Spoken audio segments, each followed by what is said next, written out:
Bienvenidos de nuevo a un relato sobre uno de los escritores más reconocidos de la historia de la literatura, un autor que sin duda marcó mi vida, moldeó mi personalidad y liberó mi fantasía hacia los lugares más recónditos de la mente.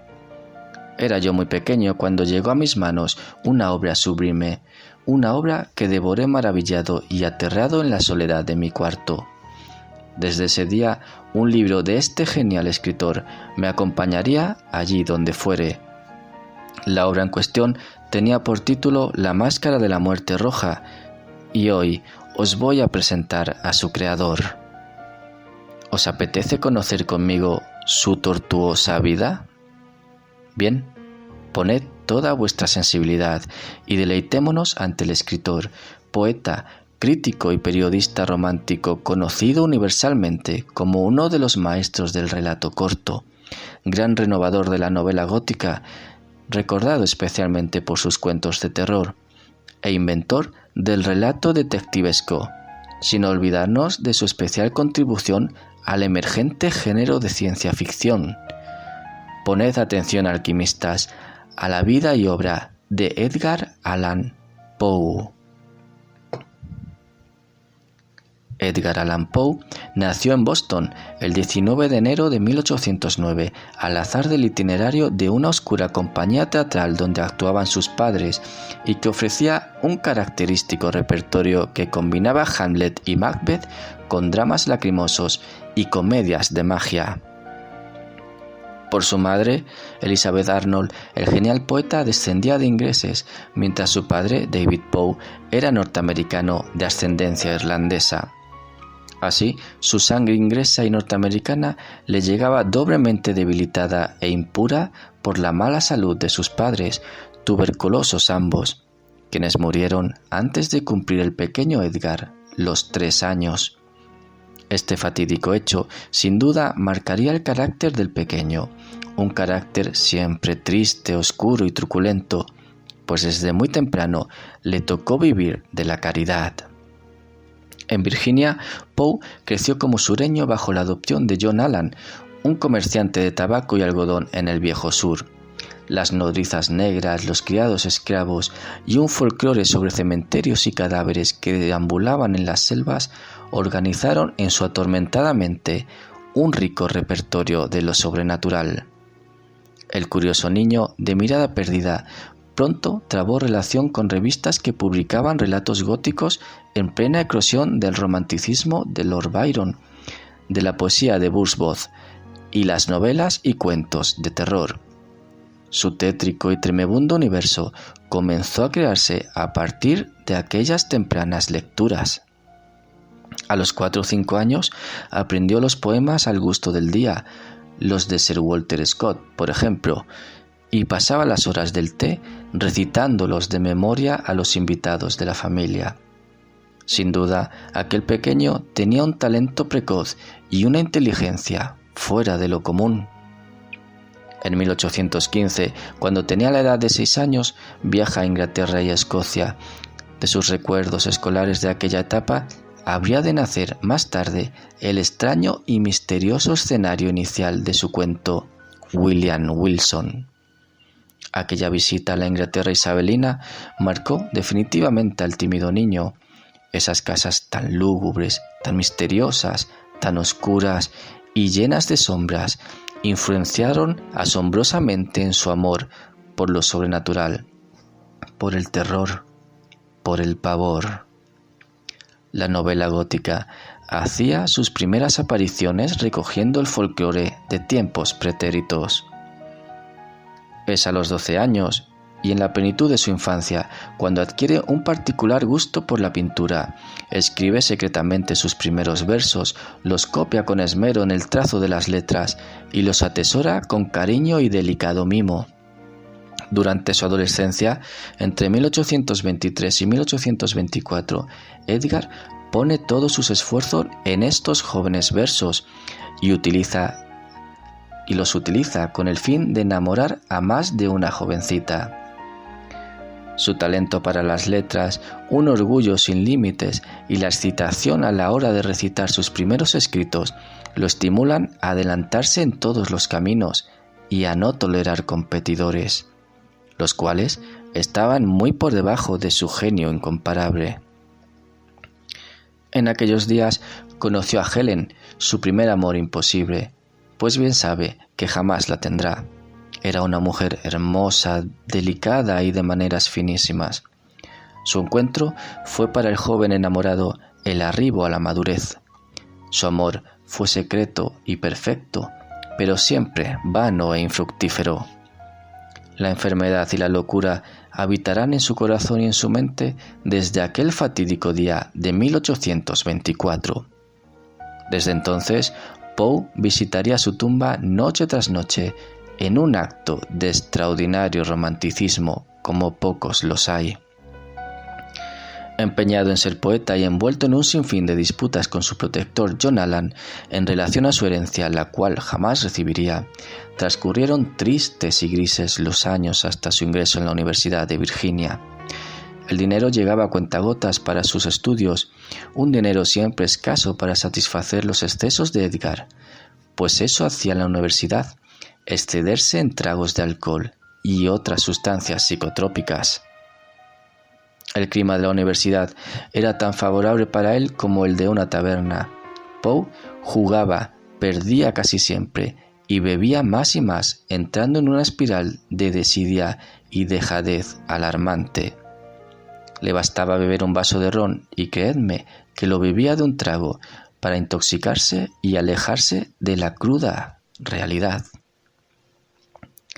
Pero, ¿quién no desea evadirse de esta verdad? Solo un loco querría vivir por siempre en la monótona realidad. Solo un loco con largos intervalos de horrible cordura. Era evidente que un solo vaso lo hacía entrar en un estado de lucidez mental que le convertía en un conversador brillante. Como estudiante, el joven Edgar fue sobresaliente. Habla y traduce lenguas clásicas sin esfuerzo aparente y se gana la admiración de profesores y condiscípulos. Pasa horas y horas leyendo historia antigua, historia natural, libros de matemáticas, astronomía y, evidentemente, a poetas y novelistas en una tarea infatigable. Cuando las deudas de juego alcanzaron una cifra insalvable, John Allan se negó a enviarle más dinero. Edgar tuvo que abandonar la universidad. Errante y fatigado de una vida que apenas le prestaba unas migajas de fortuna, en 1827 llega a Boston, donde la accidentada amistad de un joven impresor le permitió publicar Tamerlán y otros poemas. Era su primer libro, en cuyo prólogo sostuvo que casi todos los poemas habían sido compuestos antes de los 14 años. Cierto vocabulario, cierto tono de magia, ciertas fronteras entre lo real y lo irreal mostraban al poeta. El resto era inexperiencia y puro candor. Tristemente, el libro fue un fracaso. Como consecuencia de este hecho y de vivir en una miseria espantosa, Edgar no tuvo más remedio que engancharse al ejército como soldado raso en Carolina del Sur. Allí, mientras sobrevivía melancólicamente, reunió el material para el futuro Escarabajo de Oro, auténtico germen de la novela policíaca. Sería aquí, en Carolina, donde su adolescencia quedaría irrevocablemente atrás. Así, en mayo de 1829, solo con el escaso dinero que le enviaba su protector, se lanza decidido a establecer los primeros contactos sólidos con editores y directores de revistas. El sueño del poeta comenzaba a vislumbrar esperanzas literarias. A poco de llegar a Baltimore, decide abandonar la poesía y probar suerte con un género más vendible, el cuento. Su talento poético debidamente encauzado crearía en el cuento una especial atmósfera, la cual debió atisbar él mismo con irreprimible emoción. La clave estaba en no confundir cuento con poema en prosa y sobre todo en no confundir cuento con fragmento novelesco. No era Edgar hombre de incurrir en tan fáciles errores, así es que su primer relato publicado Mergelstein nació espléndido como Palas, armado de punta en blanco, con todas las cualidades que habrían de alcanzar perfección años después. Sin embargo, no fue más que un grotesco espejismo, pues el desgraciado Edgar vivía y trabajaba acosado por el hambre, la miseria y el más profundo temor. En 1833 escribiría las últimas de sus cartas a su protector, John Allan. Un desgarrador párrafo rezaba así: «En nombre de Dios, ten piedad de mí y sálvame de la destrucción». Allan jamás le contestó. Pero en este intervalo de tiempo el bisoño Edgar había ganado el primer premio en un concurso de cuentos de Baltimore. $50 fueron su ganancia. No cabe duda que sus fantásticos cuentos eran más eficaces que sus suplicantes cartas. Ese año de 1833 y gran parte del siguiente fueron los años de inflexión para Poe, quien era ya conocido en los círculos literarios de Baltimore. Su cuento vencedor, manuscrito hallado en una botella, le valió la admiración que hacía años anhelaba. Además, tiene lugar un acontecimiento que ha hecho correr ríos de tinta en torno a su misteriosa figura, y es que el romántico poeta profesa el más puro y entrañable amor a su prima carnal Virginia, quien solo contaba con 13 años de edad, que poco después se convierte en su querida y dulce esposa. Edgar tenía 25 años por aquel entonces. 1835 fue el año de plena fiebre creadora para el maestro de la novela gótica. Comienza a trabajar como redactor para una revista de Richmond.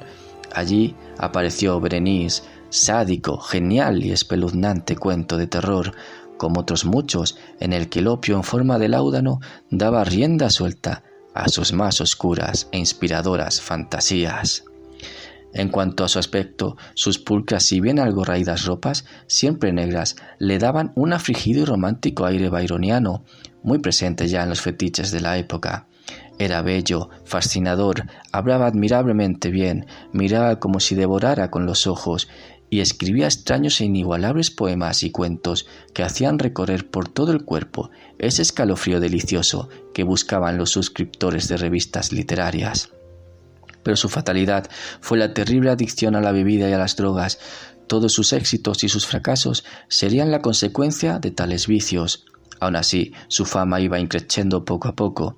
Sus reseñas críticas, ácidas, punzantes, muchas veces arbitrarias e injustas, pero siempre llenas de un talento inigualable, eran muy leídas. Llegado el año de 1836, contrajo nupcias con su amada y dulce prima Virginia.